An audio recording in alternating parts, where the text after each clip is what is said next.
आप देख रहे हैं इंडिया टाउन न्यूज, भारत की बात। नमस्कार, आप देख रहे हैं इंडिया टाउन न्यूज और मैं हूं आपके साथ हर्षिता।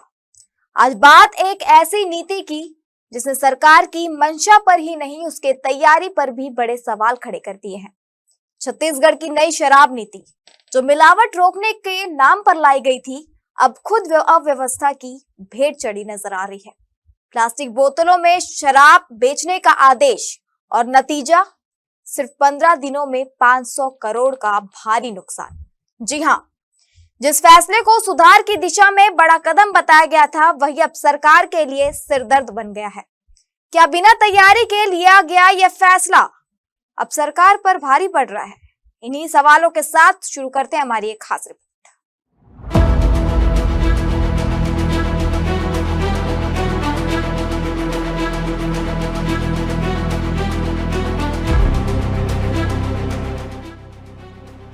प्लास्टिक यानी पीईटी बोतलों में शराब बेचने का फैसला बिना पूरी तैयारी के लागू किया गया और नतीजा पूरी सप्लाई चेन चरमरा गई। जी हां, छत्तीसगढ़ में प्लास्टिक बोतलों में शराब बेचने के आदेश से उत्पादन ठप होने के कारण 15 दिनों में 500 करोड़ का नुकसान हुआ। मांग की तुलना में आपूर्ति केवल 1/3 रह गई है। छत्तीसगढ़ में आबकारी विभाग द्वारा बिना ठोस तैयारी के प्लास्टिक की बोतलों में शराब बेचने के फैसले ने राज्य की पूरी सप्लाई चेन को ध्वस्त कर दिया है। पिछले 15 दिनों में विभाग को देसी और किफायती श्रेणी चीप रेंज की अंग्रेजी शराब से करीब 500 करोड़ रुपए के राजस्व का नुकसान हुआ है। आलम यह है कि शादियों के सीजन में मांग चरम पर है, लेकिन दुकानों में स्टॉक खत्म है। कैबिनेट ने 4 महीने पहले ही प्लास्टिक बोतलों में बॉटलिंग को मंजूरी दे दी थी, लेकिन विभाग ने इसे लागू करने के लिए सीधे 1 अप्रैल का आदेश जारी कर दिया। अचानक आए इस आदेश से डिस्टिलर्स और बॉटलर्स में हड़कंप मच गया। कांच की बोतलों के समर्थकों ने जहां अदालत का दरवाजा भी खटखटाया। मामला कोर्ट तक पहुंचा और सरकार को यू टर्न लेते हुए 31 मई तक फिर से कांच की बोतलों की अनुमति देनी पड़ी। विवाद बढ़ता देख विभाग को आनन फानन में अपना आदेश संशोधित कर 31 मई तक पुनः कांच की बोतलों के उपयोग की अनुमति देनी पड़ी। इस खींचतान में प्रदेश की डिस्टिलरियों में करीब 10 दिनों तक उत्पादन पूरी तरह ठप रहा। 10 अप्रैल से उत्पादन दोबारा शुरू तो हुआ, लेकिन वह वर्तमान मांग की तुलना में केवल 1/3 ही है। प्रदेश की 800 से अधिक दुकानों में रोजाना लगभग 45 करोड़ की देसी और 25 करोड़ की किफायती अंग्रेजी शराब की खपत होती है। आपूर्ति बाधित होने से सरकार को प्रतिदिन 40 से 50 करोड़ रुपए का सीधा चूना लग रहा है।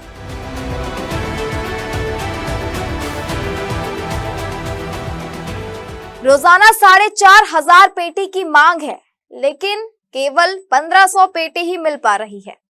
दुकानों में अफरा तफरी मची हुई है। देसी शराब का स्टॉक दोपहर तक खत्म हो रहा है, जिससे अंग्रेजी शराब और बियर के काउंटरों पर 50% तक भीड़ बढ़ गई है। स्टॉक खत्म होने के कारण शाम ढलते ही कई दुकानों में ताले लटक रहे हैं। नई शराब नीति के कार्यान्वयन में एक बड़ी बाधा कच्चा माल यानी रॉ मटेरियल भी बन गया है। ईरान अमेरिका के बीच तनावपूर्ण माहौल के कारण प्लास्टिक निर्माण में प्रयुक्त होने वाले नैप्था की कीमतों में 70% और पॉलीमर की कीमतों में 60% तक का उछाल आया है। इसके अलावा स्थानीय उद्योगों के पास फिलहाल इतनी बड़ी मात्रा में बोतलें सप्लाई करने का सेटअप तैयार नहीं है। अब बॉटलर्स स्वयं 7 से 8 करोड़ रुपए का निवेश कर प्लांट लगाने की तैयारी कर रहे हैं, जिसमें लंबा समय लगने की उम्मीद है।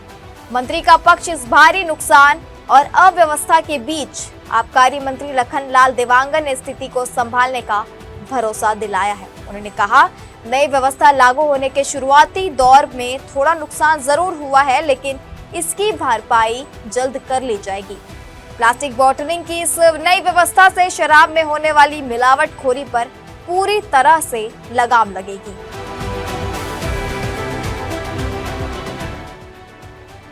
फिलहाल विभाग के दावों और धरातल की हकीकत में बड़ा अंतर दिख रहा है।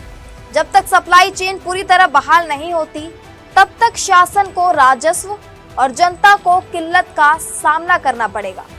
निष्कर्ष आबकारी विभाग द्वारा बिना बुनियादी तैयारी के प्लास्टिक बोतल शराब नीति लागू करना जल्दबाजी भरा कदम साबित हुआ। इससे न केवल 500 करोड़ रुपए का राजस्व घाटा हुआ, बल्कि सप्लाई चेन भी ध्वस्त हो गई। जब तक कच्चे माल की उपलब्धता और बॉटलिंग प्लांट का सेटअप तैयार नहीं होता, तब तक यह संकट बना रहेगा। फिलहाल के लिए इतना ही। मुझे दीजिए इजाजत और आप देखते रहिए इंडिया टाउन न्यूज भारत की बात। नमस्कार। आप देख रहे हैं इंडिया टाउन न्यूज भारत की बात।